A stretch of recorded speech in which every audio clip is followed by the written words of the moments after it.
இன்னும் ஒரே ஒரு கதாபாத்திரத்தை சொல்லி முடிச்சுக்கிறேன். சூர்பனகை. சூர்பனகையே வெறும் அரக்கியாக மட்டுமே உங்களுக்கு தெரியும்.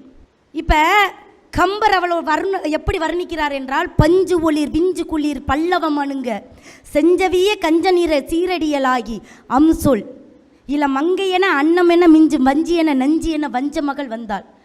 வஞ்சத்தை சுமந்து கொண்டிருக்கக்கூடிய நெஞ்சு உடையவள் என்று அவளை முதலில் கம்பர் வர்ணிக்கிறார். ஏன் வர்ணிக்கிறார் என்றால், காதல் வயப்படவில்லை ராமரிடம் சூர்பனகை. அவளுடைய கணவனை கொன்றான் ராவணன். அவனை கொல்லணும், அண்ணனா இருந்தால் தான் புருஷனை கொல்லணும், அவளால் முடியாது.